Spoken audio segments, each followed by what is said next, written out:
wametoa kilio hicho mbele ya viongozi wa ngazi mbalimbali katika hafla ya kutambulisha vikundi vya malezi vinavyoshirikiana na shirika linalosaidia watoto la SOS Children la Arusha, na wameomba elimu zaidi itolewe kwa jamii juu ya umuhimu wa wanaume kushiriki ipasavyo katika malezi.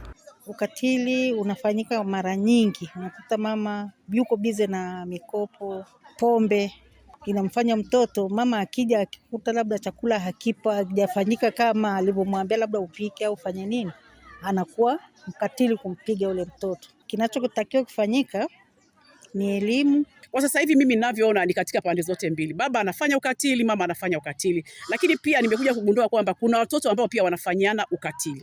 Changamoto ya malezi pia imezungumziwa na meneja wa shirika la SOS na baadhi ya wanaume ambao nao wamelalamikia kufanyiwa ukatili na wanawake, swala ambalo limekemewa vikali na mkurugenzi wa halmashauri ya Arusha DC Bwana Suleiman Msumi.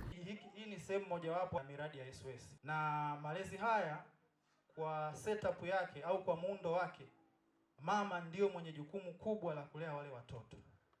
Sasa kwa ufupi tu naomba niwaambie kwamba wamama hawa wameweza kutoa madaktari, wameweza kutoa wafanyabiashara, wameweza kutoa wahasibu, wameweza kutoa wanasheria, wameweza kutoa watu wa kada mbalimbali ambao hapo awali wale watoto walionekana kwamba hawana thamani kwenye jamii, wengine walitupwa, wengine walitelekezwa. Mtoto anaweza akawa amezaliwa hana mahusiano na baba vizuri, au unakuta yuko tu anaishi na single mother, yule mtoto anaathirika kisaikolojia. Na pia baba mwenyewe unakuta lazima hawezi kuishi katika mfumo wa malezi bora katika familia.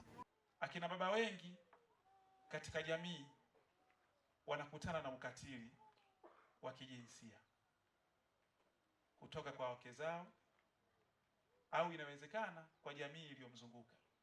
Sasa akina baba mara nyingi senario yao haizungumzi sana, lakini ni mbaya kwa sababu baba anaponyanyaswa katika jamii anakuwa ni katili wa kuweza kutelekeza familia, kuingia katika masuala ya ulevi wa kupindukia, mwisho wa siku kuja kuwa na kizazi cha watoto wasiokuwa na malezi na machokoraa na watoto ambao wa mitaani. Mwakilishi kutoka ofisi ya maendeleo ya jamii, jinsia, wanawake na makundi maalum, Bwana Victor Rukarabamu amesema serikali inaendelea kuchukua hatua za kukabiliana na changamoto za malezi na ukatili katika jamii, ikiwemo ya kuunda vikundi vya malezi. Sisi kama nchi tulitoa ahadi ya katika mkutano wa kupinga ukatili ambao ulifanyika nchini Colombia, ambayo ni ahadi yetu kwamba tulisema mpaka kufikia 2030 sisi kama nchi tutakuwa tumetengeneza vikundi vya malezi 200,000.